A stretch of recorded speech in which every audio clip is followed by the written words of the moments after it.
Boa noite.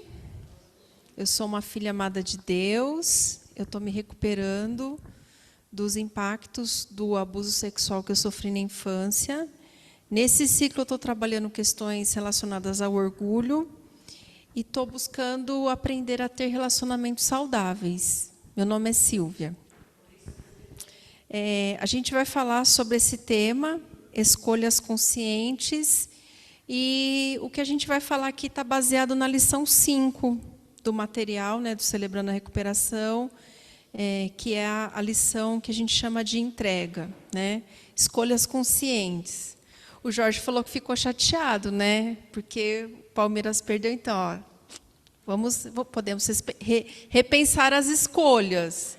Não vou aqui sugerir a minha escolha, porque meu time também... Brincadeira. Escolhas conscientes. O objetivo desse assunto aqui é a gente pensar sobre as nossas escolhas, ou sobre escolhas que estão fazendo no nosso lugar. Quando a gente pensou no convite, na divulgação desse dia, eu pensei em duas frases que me impactaram muito nos últimos tempos, que é essa de que, às vezes, eu faço escolhas e, às vezes, as escolhas me fazem. E eu lembrei que o tempo que eu morei em Brasília tem gente de tudo quanto é lugar, inclusive de outros países, É uma miscelânea assim de cultura, de sotaque, de histórias. Os nascidos em Brasília são jovens ainda, Então, lá eu trabalhei com muitas pessoas do Rio de Janeiro. E eu lembrei que um dia eu liguei para minha amiga aqui em São Paulo e ela falou assim para mim: por que você está falando Neiscal? Eu falei, mas eu não estou falando Neiscal. Ela falou assim, tá sim, aí, ó, tá, Neiscal. Eu não tinha percebido, eu não estava falando Neiscal, tá? Mas realmente o meu sotaque estava diferente. Eu não escolhi isso. Mas a minha escolha de ir para Brasília permitiu outras escolhas entrarem na minha vida. E essas escolhas estavam fazendo quem eu era naquele momento. Uma outra frase que diz assim, que escolhas são sementes que a gente planta ou que pessoas plantam na nossa vida.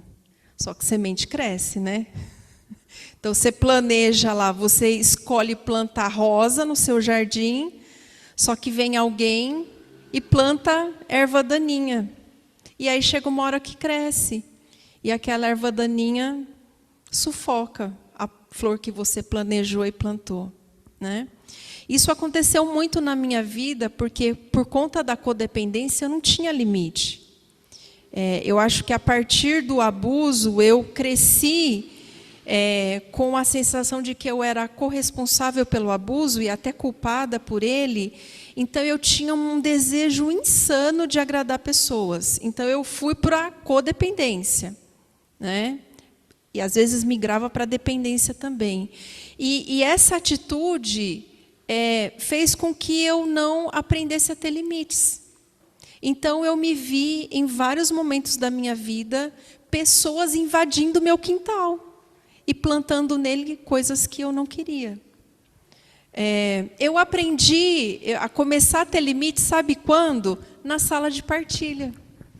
Porque, a partir do momento que alguém me disse, você pode falar aqui, mas tem um limite, aquele limite de 5 minutos foi me ensinando a me expressar naquele tempo pequenino.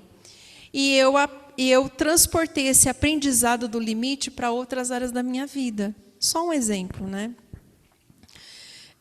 mas tem uma condição que é bem atual, pode passar o próximo slide, que é uma condição que o pessoal tem chamado de paradoxo das escolhas, ou sobrecarga de escolhas. É como essa moça aí da imagem, É tanta opção. Esses dias eu também lembrei que eu estava num dia de folga e eu quis assistir um filme lá na plataforma do streaming que eu assino, né? E eu fiquei passando, e era tanta escolha de tantos gêneros. E depois de sei lá quanto tempo, eu escolhi Indiana Jones e a Última Cruzada. Que eu já assisti umas 4 vezes. Aí eu fiquei pensando, caramba, pago o negócio, tem tanta opção, e eu fico lá escolhendo, gastando um maior tempão escolhendo, para escolher aquilo que eu já assisti. Eu comecei a questionar a mim mesma. Mas a gente está num tempo de tantas escolhas, que essas escolhas podem nos paralisar. E aí eu também quero falar de uma área de recuperação minha, que é a procrastinação, que ela é em decorrência do orgulho.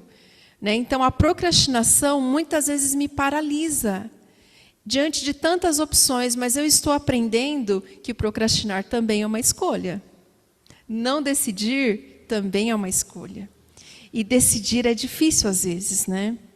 A raiz da palavra decidir é discindir, separar. Quando eu escolho o A, eu deixo para trás B. O meu pai dizia assim, que quando a gente escolhe um caminho, a gente deixa 99 para trás. E como seriam esses 99 caminhos? O que poderia acontecer? Jamais saberei, porque eu escolhi o caminho número 1 ou número 2. Enfim, fazer escolhas é difícil, e talvez porque inconscientemente a gente saiba dessas coisas, a gente ouve essas coisas e a gente percebe a dificuldade. Só que a gente quer trazer essas escolhas inconscientes ou essas não escolhas para a consciência. Então, o convite aqui é para a gente refletir a respeito das escolhas que fazemos, né? Então, a gente está lá no princípio 3 e no passo 3. Pode passar o próximo. O princípio diz assim: conscientemente escolho. E quando eu comecei a ouvir esse princípio, esse conscientemente escolho, eu parava aí. Porque isso para mim já era muita coisa. Porque eu não estava acostumada a escolher de forma consciente, a pensar sobre as minhas escolhas. Conscientemente escolho confiar toda a minha vida e minha vontade aos cuidados e controle de Cristo. E o passo 3 é decidimos entregar nossa vida e nossas vontades aos cuidados de Deus. Esse entregar vida e vontade é de propósito, essa sequência. O inverso não vai ser possível, porque só consegue entregar a vontade quem entregou a vida. Se eu não entrego a vida ao meu poder superior, dificilmente eu vou conseguir entregar a minha vontade. Porque a vontade é um negócio difícil, né? É quase que um animal indomável, às vezes, né? E, por experiência própria e por ouvir tantos testemunhos, tantos relatos no CR e fora dele, eu começo a pensar que, e não estou querendo ser pessimista não, e nem, tá bom, remar contra, mas é um alerta a começar em mim. Se eu não entregar a minha vida aos cuidados e ao controle de Cristo, que é o meu poder superior, eu vou entregar para outra pessoa ou para mim mesma. E isso é um negócio muito sério. E eu digo que entregar a vida e o cuidado da vida para mim mesma e para outras pessoas foi o que me trouxe ao CR, foi o que me enfiou no buraco. Então, é para se pensar também, né? Aqui no CR, a gente fala que o nosso poder superior é o Senhor Jesus Cristo. Talvez você esteja pensando aqui presencialmente, ou quem está online com a gente, mas eu não creio. Ok, não tem problema não, pode ficar com a gente aí. Pode ficar junto que não tem problema, né? Mas isso é algo que eu gostaria de sugerir para a sua reflexão. Se você não confia a sua vida a um poder superior, ou se esse poder superior não é o Senhor Jesus Cristo, você vai entregar a sua vida a alguém. E provavelmente a você mesmo. E isso é um negócio muito sério, né? E a gente vai falar sobre isso no próximo slide, né? Então, o que o Celebrando a Recuperação propõe, a gente sempre fala que o Celebrando a Recuperação faz convites, aqui você não tem que nada, né? O Celebrando propõe que confiemos a nossa vida e os cuidados da nossa vida ao controle de Cristo, né? E eu fiquei pensando sobre essa questão de escolher, confiar a vida, né? No que eu estou depositando a vida, né? É como se a vida fosse um grande self-service, né? E eu não sei você, mas onde eu almoço, de quinta-feira, é terrível aquele lugar de quinta-feira, porque tem lasanha, tem nhoque, tem bife à parmegiana, tem pastel, tem pão de queijo. É um negócio insano aquele self-service de quinta-feira, né? E aí eu passo ali, esse é um exercício que eu tenho feito, primeiro dou a volta lá na mesa, né? Porque senão, a depender da minha vontade, da minha fome, e lembrando que eu almoço às 14, eu corro o risco de ir pegando um de cada espécie, né? E qual que é o problema de pegar um de cada espécie? É um problema, pode ser um problema, né? Misturar, não posso misturar lasanha com pão de queijo e o pastel de carne? Você pode, mas a sua escolha vai ter uma consequência. Lembra, escolhas são sementes que crescem. Então, esse é um exemplo prático do nosso viver, em que confiar as nossas escolhas a nós mesmos pode ser um problema muito sério, né? E a partir de agora, eu queria comentar aqui sobre o porquê confiar a vida e o controle e os cuidados da vida ao Senhor Jesus. Duas condições para que eu faça isso e o resultado disso. Então, por quê, como e no que isso vai dar? Pode passar o próximo. Sabe por quê que é bom confiar a vida, né, entregar a vida aos cuidados e controle de Cristo? Porque o nosso entendimento é limitado, nosso conhecimento é limitado, né? E aqui eu não estou falando sobre escolher e acertar sempre. O Celebrando não é sobre isso. O Celebrando não é sobre tirar 10. O Celebrando não é sobre, ao final de um período, você ganhar um certificado aí para você botar na sua estante. Não é sobre isso. O Celebrando é sobre melhorar em ser gente. É parecer com Cristo. É melhorar para mim, em primeiro lugar. A primeira pessoa que usufrui do benefício do Celebrando sou eu mesma. E, consequentemente, as pessoas que estão comigo, né, o meu relacionamento com Deus, com o meu poder superior. O meu entendimento ele é limitado, né? Fiquei pensando naquela tragédia que aconteceu lá no litoral norte. A chuva aconteceu, acho que no final de semana. Desde a quarta-feira anterior, vinham alertas. Eu tenho o meu celular cadastrado na Defesa Civil, então eu recebo os alertas de chuva, tal. Então, na quarta-feira, comecei a receber. Só que mesmo os especialistas que têm lá as técnicas, os equipamentos, ninguém previu aquela quantidade de chuva naquele curto espaço de tempo. Sabiam que ia chover, mas não sabiam a quantidade e a tragédia que poderia acontecer. Então, mesmo os especialistas, mesmo você que já está no CR aí, e, né, já há uma década no CR, já sabe os princípios de cor e salteado, nós não sabemos tudo. E a vida, como diria o poeta, né, a vida é como uma onda no mar, né? Tudo muda o tempo todo e o que era ontem já não é mais, porque eu não sou igual a ontem. Eu já sou diferente hoje. Então, eu não posso basear na minha competência intelectual, né, sobre mim mesma ou sobre a vida. Tem esses dois textos que eu achei muito interessante trazer para cá. Diz assim: confie no Senhor de todo o coração e não se apoie na sua própria inteligência. Lembre-se de Deus em tudo o que fizer, e Ele lhe mostrará o caminho. Interessante que esse texto me faz pensar que o trabalho da recuperação é uma parceria. Eu não estou terceirizando a responsabilidade das minhas escolhas para Deus, não é isso. Nós vamos juntos, nós vamos caminhar juntos, eu e Deus, escolhendo os caminhos, né?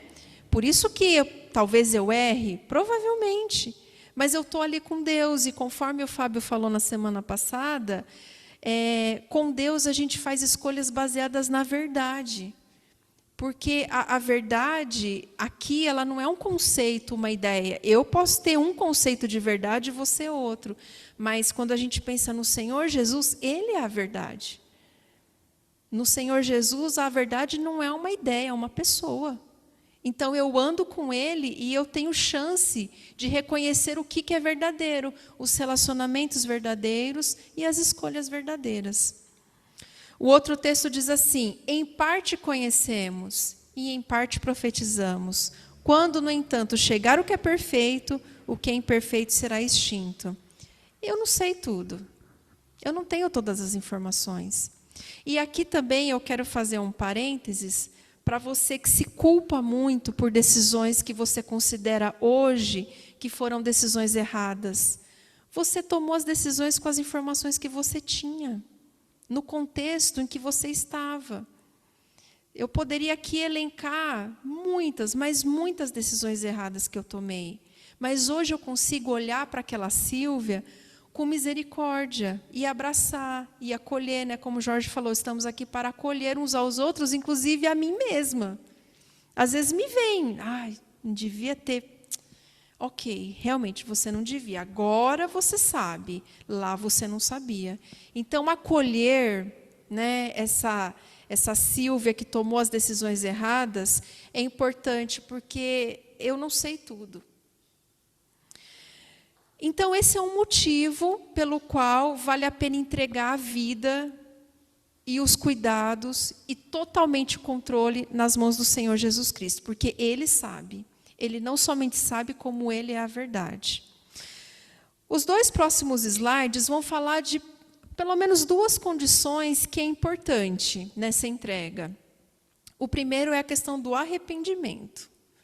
Para andar com Deus, para andar com Cristo, eu preciso, à medida que eu vou conhecendo a verdade sobre mim, né, a verdade da pessoa de Jesus, provavelmente eu vou perceber que eu estou fazendo escolhas erradas, eu estou indo por caminhos errados, né? Estou exagerando em algum momento, estou deixando de fazer alguma coisa. Então, me arrepender, né, é deixar esses caminhos, essas escolhas, esses comportamentos de lado. Decidir, decidir. Eu escolho um caminho e abro mão do outro. Isso é um processo. Na minha religiosidade, eu achava que isso era um estalar de dedos. E muitas vezes eu fingi, porque eu não queria ficar mal na fita, né, gente? Eu queria estar no meio da galera resolvida, né, dos santos, então eu fingia. Eu escondia debaixo do tapete, eu vivia na negação. Hoje que eu decidi, com Cristo, olhar para as minhas áreas de recuperação, eu sei que eu estou no processo. Tem muitas coisas que eu ainda nem sei. Eu estou no processo, mas à medida que a verdade me confronta, eu quero me arrepender. Olha só o texto: não se amoldem ao padrão deste mundo, mas transformem-se pela renovação da sua mente, para que sejam capazes de experimentar e comprovar a boa, agradável e perfeita vontade de Deus. Vejam que a mudança e o arrependimento, ele é primeiro na mente, ele é no interior. Eu cheguei no CR querendo o quê? Parar de arrancar cabelo. Era esse meu objetivo. Eu vou lá, vou comprar o livro. Já falei isso, né? Eu cheguei aqui com todo o material comprado, porque eu achava que era ler o livro, né? Eu estava achando que o problema estava no comportamento. E a questão é no interior. Então, é renovar a mente. A mudança, o arrependimento é interior. E é o arrependimento não para ficar lá me chicoteando. É uma posição de, ok, Deus, é isso mesmo. Quero sair da negação, admito, né, me responsabilizo, troco a culpa por responsabilidade. Então, isso é uma condição. A segunda condição, pode passar o próximo slide, é reconhecer e confiar. Quem é esse poder superior na sua vida? A gente gosta de cantar, né? Reina em mim. Né? A gente gosta de cantar que o Senhor Jesus Cristo é o Senhor. Eu tenho pensado sobre isso. É mesmo, Silvia? É Senhor mesmo? É Rei mesmo? Né? São questões que eu tenho trazido para a minha reflexão. O texto diz assim: se você confessar com a sua boca que Jesus Cristo é o Senhor e crer em seu coração que Deus o ressuscitou dentre os mortos, será salvo. O contexto desse texto aqui é sobre salvação, né?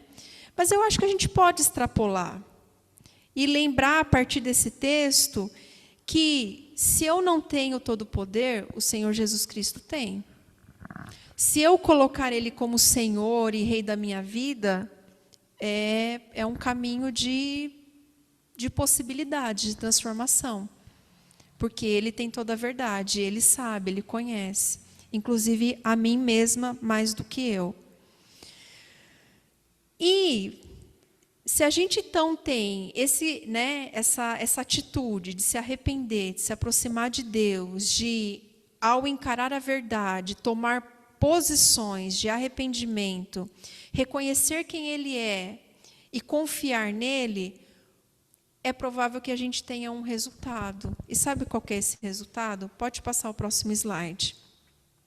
Coloquei aí como ganhar uma nova vida. Não como um mérito, não como barganha, como o Jorge colocou aqui no começo, né? Não como comércio. Então me arrependo e Deus vai fazer isso. Não é disso que a gente está falando. A gente está falando de andar com Deus, trabalhar em parceria com o Senhor Jesus Cristo. E começar num processo em que a gente começa a parecer tanto com Ele, ou tanto não, né? Estou exagerando aqui eu começo a parecer com Ele, que eu começo a ter uma nova vida. Eu tenho uma nova vida hoje. Do ponto de vista interior e do ponto de vista exterior também. E eu sei que isso é fruto de um trabalho que foi feito e que tem sido feito com algumas mãos. As minhas mãos que estão se responsabilizando pelas minhas escolhas, as mãos dos meus prestadores de conta, meu grupo de apoio que me apoia. Quando eu estou caindo, alguém estende a mão e fala: não, cai não, volta aqui. Né? E principalmente as mãos do Senhor Jesus, que inclusive se expressam nessas mãos todas. Então percebam que é um trabalho em conjunto e que vai resultar em quê? Numa vida nova. Não é uma vida perfeita, não é uma vida que não tem erros, não é uma vida que não precisa de reparos. Não, mas é uma vida nova. O texto diz: Deus aceita as pessoas por meio da fé que elas têm em Jesus Cristo. É assim que Ele trata todos os que creem. E isso é muito legal. Porque Jesus podia falar assim: vai lá, resolve aí esses trelelê que você tem e depois você volta para a gente conversar, beleza? Não. Jesus me aceita como eu estou hoje, com as minhas áreas de recuperação que eu tenho hoje e com aquelas que eu ainda nem imagino, mas que eu creio que em algum momento, a hora que eu puder dar conta, Deus vai me revelar. Porque ainda tem isso, tem essa bondade, esse amor de dizer assim: não, se eu puxar esse assunto com a Silvia, ela não vai dar conta agora. Eu demorei anos para falar a respeito do abuso sexual. Eu demorei anos para falar sobre a tricotilomania. Eu não conseguia. E Deus, com muita paciência, esteve ali ao meu lado. Meu grupo de apoio também. Então, é isso que eu queria compartilhar com vocês. E vou deixar uma pergunta mote para a nossa reflexão lá na sala de partilha. Qual área da sua vida você ainda não entregou ao seu poder superior? Vou repetir. Qual área da sua vida você ainda não entregou ao seu poder superior? Obrigada por me ouvirem.